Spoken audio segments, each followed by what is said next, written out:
암기 중심, 결과 중심의 평가만으로는 우리 아이들이 지닌 무한한 가능성을 다 찾아낼 수 없습니다. 저마다의 속도와 방식으로 배우고 성장하는 아이들. 우리 아이들의 참된 성장을 위한 평가 방식의 새 이름, 초등성장 평가제입니다.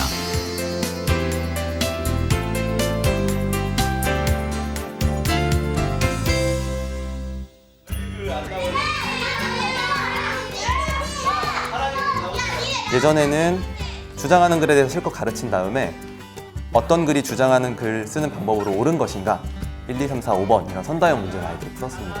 그런데 이제 성장평가제는 긴 기간 가운데 어떤 주제를 가지고 아이들과 깊게 이야기하고 서로 이야기하게 하고 실제 그 장면을 보러 나가고 그런 가운데서 아이들이 직접 그 화제에 대한 관심과 지식을 익히게 하고 직접 아이들이 글을 쓰게 해요.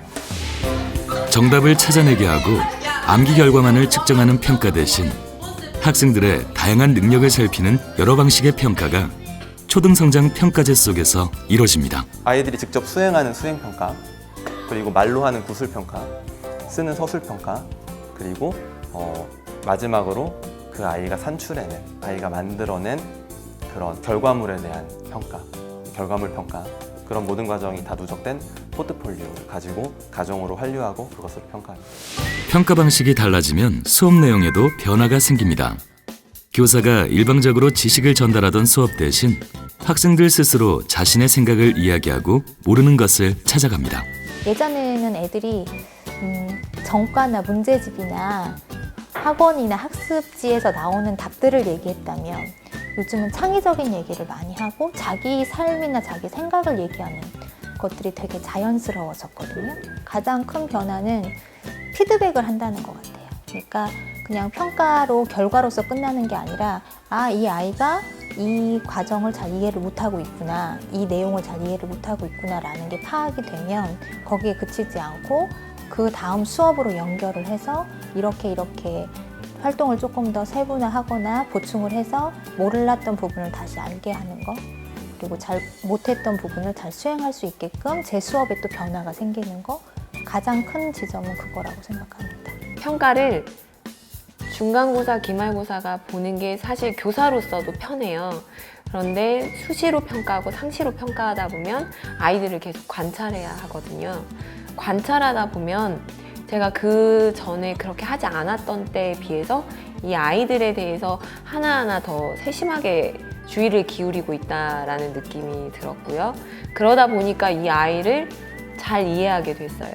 수학 95점인 학생과 수학 1단원은 이걸 못하고 2단원은 이걸 잘하는구나, 3단원에서는 여기를 보충해줘야겠구나, 이렇게 아는 것과 95점으로 아는 거하고는 완전히 다른 이해도를 가지게 되고, 그러다 보니까 학생을 잘 이해하게 되고, 그러면 학생과의 관계가 조금 더 좋아지는 것 같습니다. 교사는 개별적인 평가권 속에서 아이들이 성장해가는 과정을 관찰합니다.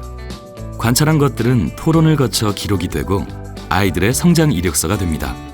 일괄 평가보다 섬세한 접근이 필요하지만 수업의 전문성이 신장되고 아이들과 학부모와 소통이 가능합니다. 학교에서 여러 가지 방식으로 다양한 활동 결과물 같은 거 보여주시고 기록지 같은 거를 저희 부모들한테 나누어 주니까 그거를 보고 우리 아이가 지난번에는 무엇을 못했는데 이번에는 무엇을 잘 하고 있구나, 잘 했구나 라는 결과물을 얻을 수 있으니까 서로 선생님하고 부모하고 그다음에 아이까지 같이 세 명이서 의사소통이 잘 이루어지니까, 소통이 잘 이루어지면 모든 게 해결이 된다고 저는 생각을 하거든요. 저는 그 소통하는 방법을 배워서 너무 좋았어요. 암기하는 것이 아니라 알아가는 공부. 세상에 대한 이해의 폭을 넓히는 공부를 해나갑니다. 틀리거나 모르는 거에 대한 스트레스가 좀 줄어든 것 같아요. 그래서 본인이 스스로 모르면 좀 내가 이거를 좀 공부를 해볼까? 약간 그 자기주도 학습으로 마음이 살짝 변하는 것 같은, 저는 그런 변화를 좀 느꼈거든요.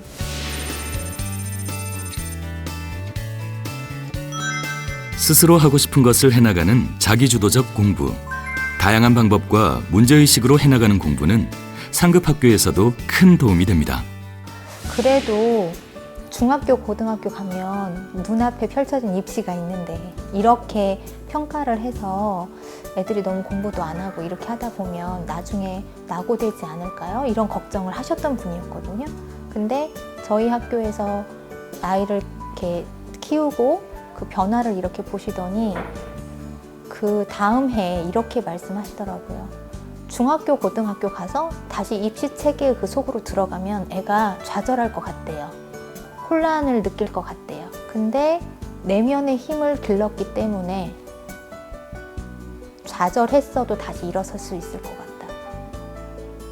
그래서 그 아이가 이겨내는 힘을 가지고 있다면 어떤 주변 상황이 입시 교육이든 어떤 거든 그걸 잘 이겨내고 살아갈 수 있을 것 같다고 이렇게 말씀하셨거든요. 근데 그 말씀을 듣고 되게 감동해요. 왜냐면 사실은 저희가 원하는 게 그거였거든요. 저희는 발표도 많이 하고 했으니까 중학교 와서도 발표하는데 큰 어려움도 없고 확실히 원리 같은 것도 중학교 가서 많이 하니까 저희는 거의 미리 배운 거나 마찬가지이기 때문에 더 잘할 수 있는 것 같아요. 교과 지식뿐 아니라 미래를 살아갈 다양한 역량, 삶과 연결되는 참 학력을 키워내는 초등성장 평가제. 잘 준비하고 제대로 실천하겠습니다.